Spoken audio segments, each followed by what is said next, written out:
Perfecto. Bien. Bueno, seguimos en esta unidad número 1, que es el origen y evolución del universo. Y hoy día vamos a hablar de los movimientos de la Tierra y de la Luna. ¿Ya? Y en qué nos afectan estos movimientos a nosotros. Entonces, el objetivo principal es identificar los efectos que provocan los movimientos de la Tierra y de la Luna sobre el clima y vida en nuestro planeta. ¿Sí? En general, nosotros no percibimos los movimientos de la Tierra porque vivimos dentro de ella, por lo tanto, en cierta forma estamos dentro de su sistema de referencia. Sin embargo, la Tierra sufre diversos tipos de movimientos. Dos que lo podemos notar aparentemente y la otra que no. ¿Ya? Estas son la traslación y la rotación, ¿cierto? La traslación y la rotación, unos tienen que ver mucho con el hecho de que sea el día y la noche, otros tienen que ver mucho con las estaciones del año, ¿cierto?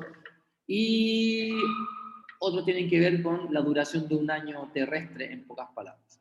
Sin embargo, hay dos tipos de movimiento que la Tierra presenta, pero que nosotros a grandes rasgos no la notamos, que son la precesión y la nutación. Hola, Joaquín.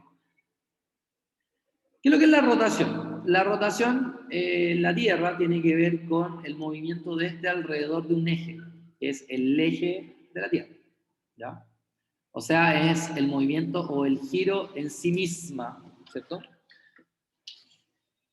Gracias a esto existe el día y la noche, específicamente. ¿Por qué? Porque al ir rotando hay momentos en donde el Sol alumbra en un sector de la Tierra y en otros momentos no. Entonces, por eso es que existe el día y la noche, gracias a la rotación. Aquí tenemos tres movimientos de rotación. El primero es de acuerdo al sistema de referencia de la Tierra. Porque realmente como yo no veo que la Tierra se mueve, yo veo que el Sol gira alrededor de la Tierra, por lo tanto yo veo que los rayos solares se mueven de esta forma.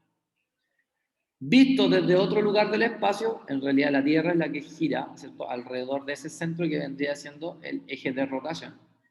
Y esto que está acá es el movimiento completo de la Tierra. Fíjense ese tambaleo que hace en el eje mismo, ¿cierto?, que es el que vamos a estudiar más adelante. La Tierra se demora, ¿cuánto tiempo en dar una vuelta completa por sí misma? O sea, ¿cuánto tiempo demora en rotar? 24 horas. 24 horas, ¿cierto? Que es lo que está escrito ahí. ¿Qué para nosotros equivale a qué cosa? A un día. Un día terrestre, porque podría ser un día marciano, un día en Venus, ¿ya? Un día terrestre. Hay que ser bien claros con eso. Un día terrestre, ¿ya? Aquí lo que tenemos son los ejes de rotación de los planetas del sistema solar. Mercurio casi no tiene eje de rotación, por lo tanto Mercurio está así. En cambio, Venus, fíjense el sentido de giro. El sentido de giro de Venus es contrario a los demás. ¿Y por qué gira así? Porque gira muy lentito. Aquí está como el giro aproximado representado en el GIF. La Tierra, por su parte, tiene un ángulo de inclinación de 23,4 grados. O sea que la Tierra no está así, sino que está así. ¿Ya? Un puro grado genera mucho problema, ¿cierto? Y mucho cambio climático, porque cambia directamente la cantidad de rayos solares que llegan a la Tierra. Y eso genera cambios en el clima. Se piensa, no sé si ustedes lo han notado, pero el clima en Arica o en varios lados del mundo han ido cambiando. Por lo tanto, una de las teorías es que en los últimos terremotos, ¿cierto?, la Tierra se ha inclinado más. Y eso ha causado los cambios en estaciones del año incluso. ¿Ya? Ahí está la rotación completa, 23 horas y 56 minutos. Por lo tanto, 24 horas es mentira. ¿Ya? ¿De dónde tomamos esos 4 minutos para completar las 24 horas? De la traslación. La traslación es el movimiento de la Tierra alrededor del Sol, o en realidad de cualquier planeta alrededor del Sol. ¿Cierto? Este demora 365 días, 5 horas y 48 minutos en completarse. Tú no dices, pero si la cantidad de días en un año son 365 días, ¿qué hacen estos 5 horas y 48 minutos? Bueno, de estos 48 minutos se sacan 3 para completar un día. Y el resto, cada 4 años, se acumulan, ¿cierto?, para generar un día más en el año. ¿cierto? Que es el 29 de febrero, que es cuando nosotros decimos que es un año bisiesto, ¿cierto? De ahí nace el año bisiesto. ¿Por qué? Porque la rotación, la traslación de la Tierra específicamente no es exacta, ¿ya? Es un poquito más, ¿sí?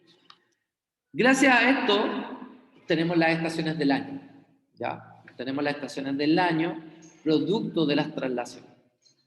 Pregunta, ¿alguien sabe por qué se producen directamente las estaciones del año? ¿A qué se debe, por ejemplo, que sea verano o que sea invierno? Diego.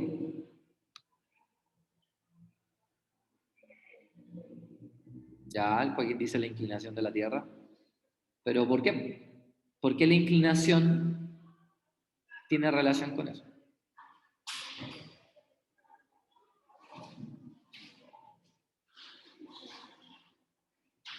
Diego, ¿sabes?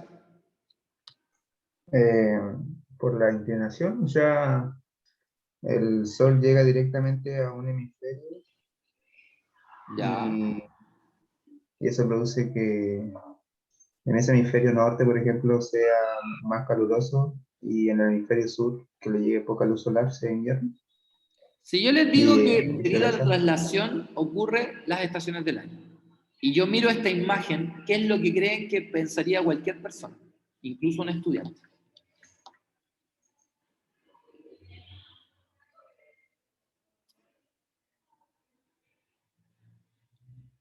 Ya, sí, bien, Joaquín. Pero si yo miro esta imagen, ¿qué creen ustedes que pensaría una persona? ¿A qué se deberá que sea verano y a qué se deberá que sea invierno? A que Una estemos cerca persona. del Sol. Muy bien. Una persona común y corriente, al ver esta imagen, va a decir, ah, es verano cuando estamos en el perihelio, o sea, más cerca, y sería invierno cuando estamos en el afelio, ¿cierto? Cuando estamos más lejos. Sin embargo, eso no es así, ¿cierto? ¿A qué se debe realmente las estaciones del año? En que primero, claro, la Tierra gira alrededor del Sol, se traslada. Segundo, tiene una inclinación que está así. ¿Eso qué significa? Que la cantidad de rayos solares que llegan a un hemisferio es distinto que al otro. Y eso provoca las estaciones del año, no la cercanía ni la lejanía. ¿Cómo yo podría explicarle a alguien que la cercanía y la lejanía no son el causante del verano y del invierno? A ver si a alguien se le ocurre.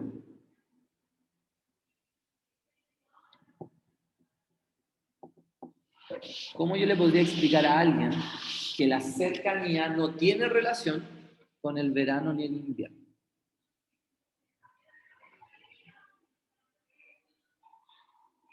¿Nadie? ¿Cómo yo lo sacaría del pensamiento que tiene? Porque obviamente hay un mal pensamiento, pero ¿cómo yo los podría sacar de ese contexto de mal pensamiento? Mostrándoles un GIF en donde esté inclinada la Tierra y se esté moviendo alrededor del Sol. Y demostrándoles ahí que, por ejemplo, el hemisferio norte en cierta fecha, cuando está más inclinado hacia un lado, recibe más rayos del Sol o no los recibe. Bien, sí. Sin embargo, no es una respuesta 100% convincente. Porque, ah, ya, pues perfecto, van a llegar, pero ¿por qué entonces no tiene relación estar más cerca o más lejos? 67. ¿Cuál será la razón? ¿O cómo yo podría explicar que la cercanía o la lejanía realmente no tienen incidencia en las estaciones del año? Fácil. Si una persona, y aquí las hacen pensar, si una persona me dice que cuando estamos más cerca del Sol es verano, todo el planeta está cerca del Sol. Por lo tanto, todo el planeta estaría en verano. Y cuando éramos más lejos, todo el planeta estaría en invierno. Y como nosotros sabemos, cuando el hemisferio sur está en verano, el hemisferio norte está en invierno. Por lo tanto, es totalmente erróneo pensar, ¿cierto?, que la cercanía o la lejanía influye, ¿cierto?, en las estaciones del año. Esa es una forma de determinar y hacerle entender de que no tiene relación con la cercanía, sino que con la inclinación. ¿Cierto? Estas inclinaciones alrededor se dan en ciertas fechas, porque estas fechas de donde está el solsticio de verano y el solsticio de invierno, ¿cierto? Son específicamente los puntos del perihelio y el afelio. Y los otros dos puntos son los otros dos extremos de la elipse. ¿Ya? ¿Por qué se llama solsticio? Directamente se llama solsticio porque el sol está justamente en el cenit, en el punto más alto. ¿Ya? ¿Y por qué se llama equinoccio? Porque la duración del día es equivalente a la duración de la noche. ¿Ya? O sea, dura 12 horas específicamente el día y 12 horas específicamente la noche. ¿Cómo lo podemos notar? Simple, también lo podemos notar con el cambio de horario acá en Chile, ¿cierto? Ahora hicimos un cambio de horario. Y ahora, en este momento, nosotros nos estamos levantando, ¿cierto?, a una cierta hora y está oscuro. Como en octubre, noviembre, los desafío a mirar esa misma hora y ver qué pasa. Y se van a dar cuenta que va a estar más claro que actualmente. ¿Por qué? Porque hay un corrimiento en la hora, ¿cierto?, para que empiece a amanecer. Producto también de la traslación.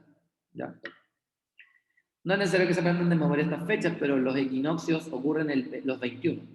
El 21 de marzo y el 21 de septiembre, que son para nosotros el inicio del otoño y el inicio de la primavera.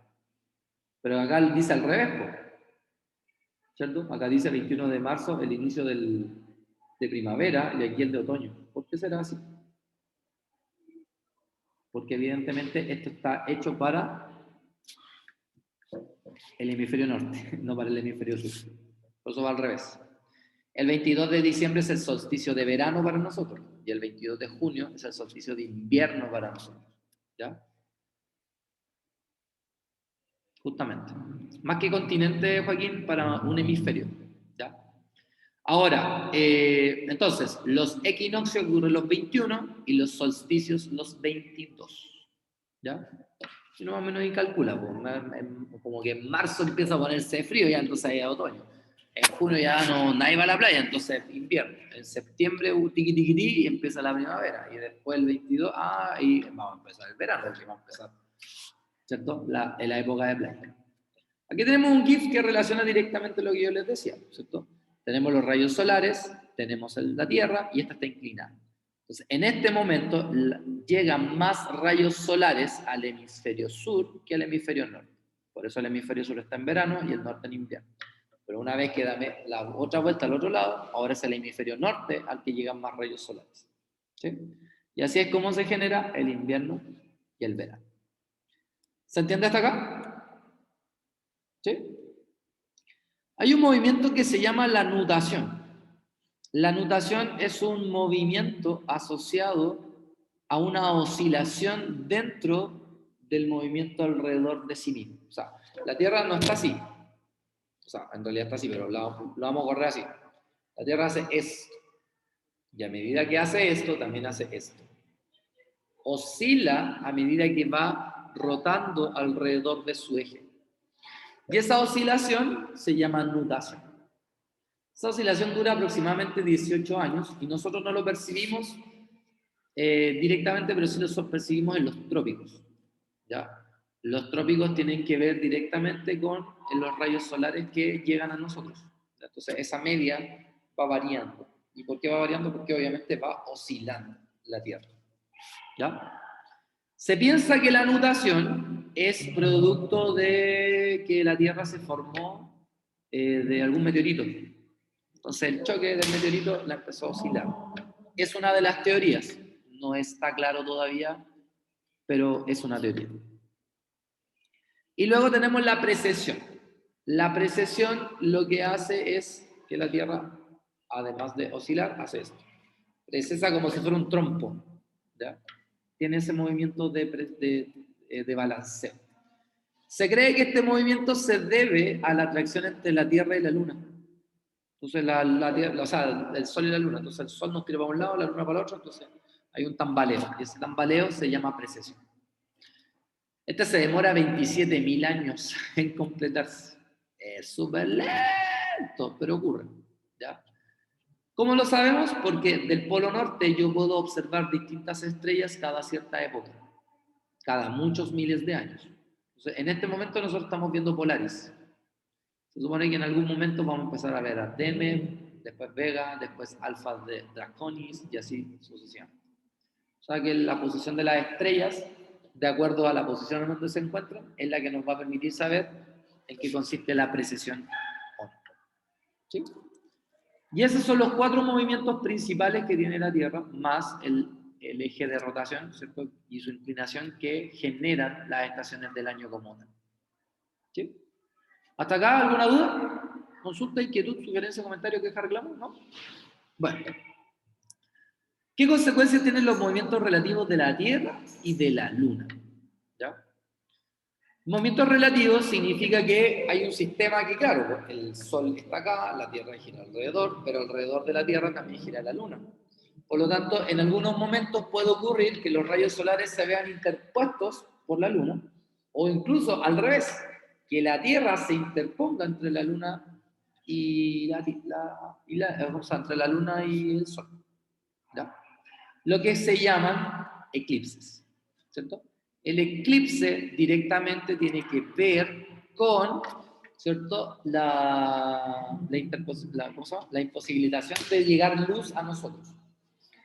Entonces, el eclipse solar es porque se van a tapar los rayos solares.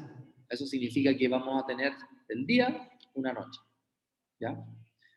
Para que eso ocurra, primero que todo, la luna, fíjense que está del lado que el sol la está iluminando.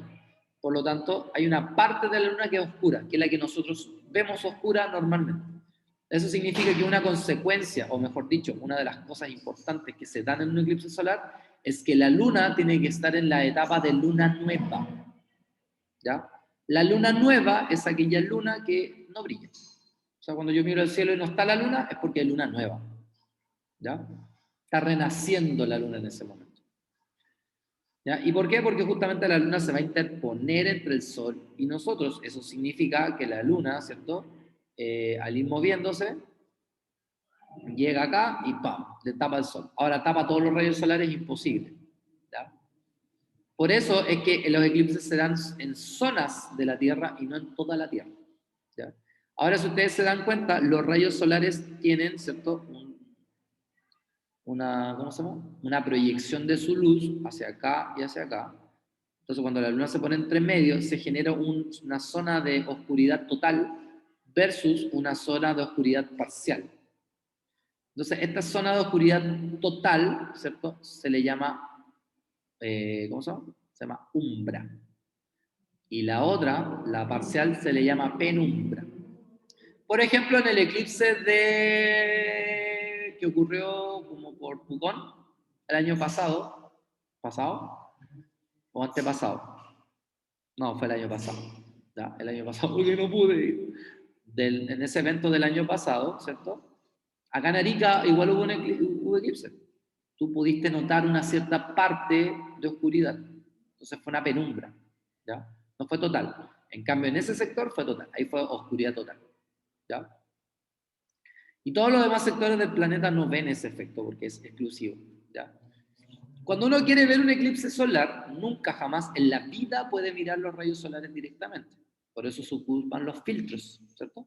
Los filtros lo que hacen es captar, no dejar pasar la luz para que no llegue a tus ojos, pero tú sí poder ver por lo menos el sol. De hecho, el sol se ve como una pelota, ¿sí? Directamente, una pelota. No se ven, ¿cómo se llaman? Las aureolas, no se ven las llamaradas, no se ve nada, se ve una pelota, ¿ya? Y cuando tú estás viendo el eclipse, tienes que seguir viéndolo de esa manera, porque la luna va tapando de a poquito al sol. Cuando lo tapa entero, que serán unos 5 minutos de oscuridad total, no más que eso, tú recién te puedes sacar los lentes para mirar. ¿Por qué? Porque como la luna tapó al sol entero, ya no tienes tienes una franja afuera nomás, pero que es insignificante. Del momento que la luna empieza a volver a salir, fuiste, y tenés que volverte a poner los lentes porque los rayos solares podrían quemar tu retina. ¿Sí? Aquí tenemos entonces una representación, ¿cierto? Viene la luna, tapa los rayos solares y ahí es donde se forma el eclipse. Ahora existen 3 tipos de eclipses. ¿Por qué? Porque recuerden que como los movimientos de la Tierra alrededor del Sol son de tipo elípticos, ¿cierto? Hay momentos de más cercanía y más lejanía. La Luna también gira alrededor del Sol, de la Tierra, perdón, en forma elíptica. Eso significa que las distancias pueden ir variando. ¿Ya? De tal manera que puede haber un momento en que la Luna tape completamente al Sol, a los rayos solares, a lo cual se le llama eclipse total, eclipse solar total. Pero también puede ser que la luna esté un poquito más hacia el sol. Eso significa que no la va a tapar completamente. Se va a formar un anillo alrededor. A eso se le llama eclipse anular, porque se forma un anillo solar alrededor de la luna. Y si el sol tapa una cierta parte del sol, o sea, la luna tapa una cierta parte del sol, a eso se le llama eclipse parcial. ¿Ya? Ahora, nosotros acá en Arica vimos el eclipse parcial el año pasado. ¿Cuántos eclipses se pueden dar por año? 1, 2 máximo, así, pero bien máximo dependiendo de el tiempo de exposición y de rotación, porque tiene que casar justo este movimiento. Pero por lo general es 1. Y de que vuelva a ocurrir en el mismo lugar, tenéis que esperar muchos miles de años más. Por eso que los eclipses se aprovechan en el momento y en el lugar. Si no los aprovechan, te perdiste. Yo, como profesor de física, que fui el año 2019 al eclipse de Serena, les digo que no, si tienen la oportunidad de ir a uno, vayan, porque es una experiencia, pero maravillosa, fenomenal, es magnífico, es lo que tú ves en ese momento. Luego tenemos los eclipses lunares. El eclipse lunar específicamente es cuando la Tierra se interpone entre el Sol y la Luna, ¿cierto? Entonces, cuando se interpone, obviamente, ¿qué pasa? Que la Luna ahora se tapa. Debemos recordar que la Luna no emite luz propia, sino que emite, ¿cierto?, los reflejos de la luz solar en ella. Entonces, para que ocurra eclipse lunar, la Luna tiene que estar en su fase llena. O sea, tiene que haber luna llena. Tiene que estar 100% encendida, 100% iluminada, para que ahora la Tierra la tape, y cuando la Tierra la tapa, ¿cierto?, se tapa la luna. También es un fenómeno bonito, pero mucho más común, ¿ya?, que el eclipse solar. Aquí tenemos un caso particular. Entonces, la Tierra, al tapar el Sol, genera 2 zonas, el umbra y la penumbra. Entonces, cuando la Luna entra a la zona de penumbra, ¿cierto?, se empieza a tapar, y ya cuando entra a este sector ya se tapa completamente. Entonces, cuando está en esta parte, el eclipse es parcial. Pero cuando llega a la umbra, el eclipse es total. O sea que se tapa toda la luna. Igual es un momento solamente, no es tanto tiempo de exposición, pero ocurre. ¿Ya? Bueno, y debido a esto, existen fases, que son las fases de la luna. ¿Ya? Las fases de la luna son simplemente cómo yo voy observando la luna en el cielo. ¿Ya? Entonces, cuando la luna está 100% iluminada, dijimos que se le llama la luna llena. Luego, la luna empieza a sufrir procesos como luna menguante, luna creciente. La creciente es al revés, cuando se empieza a iluminar. La parte iluminada es la creciente. La parte oscura vendría siendo la menguante. Y ahí, bueno, hay otros nombres como la gibosa, que es cuando tenemos esa luna así como la de Sailor Moon. ¿Ya? Pero en general, más que nada me interesa que sepan que existen fases lunares y que las 2 fases más importantes de la luna son la luna llena y la luna nueva. Porque son en esas fases donde ocurren los eclipses, ya sean solares o lunares. ¿Ya? Sin embargo, las fases de la luna, junto con todos los movimientos de la Tierra, ¿cierto?, pueden provocar lo que nosotros conocemos como, por ejemplo, astrología. La astrología no tiene nada que ver con la física, porque la astrología tiene que ver como con la forma de ser, de acuerdo a los signos, pero esto tiene una ciencia, viene de un lado, y eso es lo que vamos a ver a continuación, de dónde viene. ¿Ya? Entonces, ahora voy a dejar de grabar, de hecho, ustedes saben que